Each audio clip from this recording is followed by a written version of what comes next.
예, 이번 시간에는 자폐증을 가진 아이들을 뭐 언제 치료해야 되느냐 이렇게 뭐 사실은 여러 가지 학설이 많이 있는데 사실은 어떤 병이든지 조기 치료를 해야 됩니다. 그래서 그러면 자폐증을 조기에 치료해야 되는 어떤 이유에 대해서 한번 알아보겠습니다. 사실 자폐 아이들의 특징을 보면은 자기만의 어떤 세계에 빠져서 다른 어떤 외부 세계의 뭐 사람이나 어떤 사회 이런 부분에 소통을 하지 않으려고 하는 게 가장 큰 특징이죠. 그래서 보통 2살 만 2세 정도 되면은 부모님들이 아니면 보호자분들이 아이가 좀 이상하다, 또래 아이들에 비해서 뭔가 좀 차이가 난다 하는 것을 인지를 할 수 있습니다. 자, 그럴 때 이제 주변에서 여러 가지 이제 레퍼런스 간섭들을 많이 하시는데 대부분은 그냥 두면은 저절로 또래하고 같이 이렇게 맞춰서 따라간다 이렇게 말씀들을 많이 하시는데 뭐 그럴 수도 있고 아닐 수도 있는 거죠. 그렇지만은 보호자분들이 최종적으로 판단을 해야 될 기준은 저희가 이제 임상에서 살펴보면은 또래하고 어떤 그 성장이나 발육에 있어서 좀 차이 났던 부분들이 급속히 좁혀지고 이렇게 빨리 따라 붙으면 사실은 별도의 어떤 치료를 요하지 않는 경우가 많이 있습니다. 그렇지만은 6개월 전이나 1년 전에 비해서 그 또래에 비해서 여러 가지 성장이나 발육 부분, 뭐 언어, 사회성 이런 부분들이 그 격차가 점점 벌어지거나 더 이상 간격이 좁혀지지 않거나 아니면 좁혀지더라도 그 속도가 아주 완만하다면은 사실은 어떤 치료의 도움을 필요로 한다 이렇게 볼 수가 있겠습니다.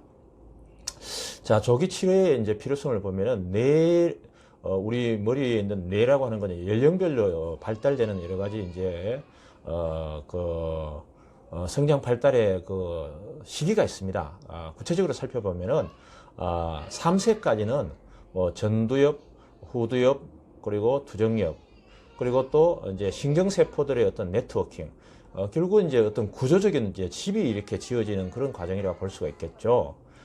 그 다음에 이제 4세에서 6세부터는 본격적으로 그 중에서 전두엽이 발달하기 시작합니다. 전두엽의 기능이라고 하는 것은 종합적인 사고나 뭐 어휘력, 표현력 이런 부분들이 이런 부분들을 주로 담당하고 있기 때문에 특히 아이들 같은 경우에는 어휘력 부분에 있어서 아주 급속히 발달하는 경우가 이 시기라고 볼 수가 있겠습니다. 그래서 이 시기를 놓치게 되면은 사실은 아이들이 나중에 어휘력 부분에서 상당히 좀 어려움을 겪는 경우가 많이 있습니다.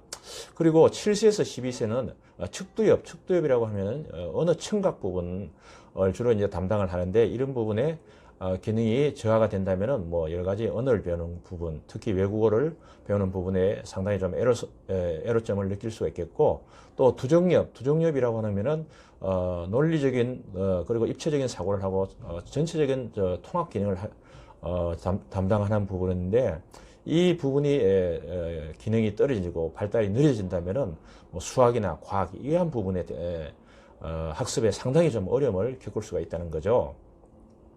그리고 12세 이후에는 이제 최종적으로 보면 후두엽 쪽이 또 발달이 집중적으로 되는데 후두엽이라고 하는 것은 어떤 시각적인 정보를 받아들이고 그러한 것들에 주로 이제 메인 역할을 하기 때문에 이 시기에 보면 대부분 아이들이 이제 외모나 어떤 유행에 상당히 좀 민감한 그런 특징을 보이고 있습니다.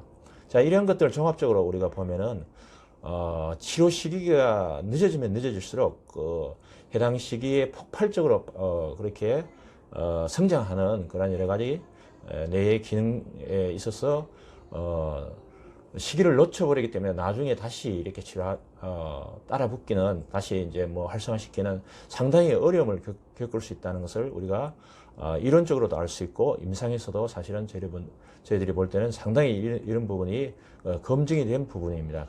따라서 자폐증을 가지고 있는 아이들 보호자분께서는 이런 부분들을 잘 판단하셔서 가급적이면 조기에 그런 부분들을 발달할 수 있는 부분들을 도와주는 그런 치료를 해주는 것이 상당히 바람직하다고 볼 수가 있겠습니다.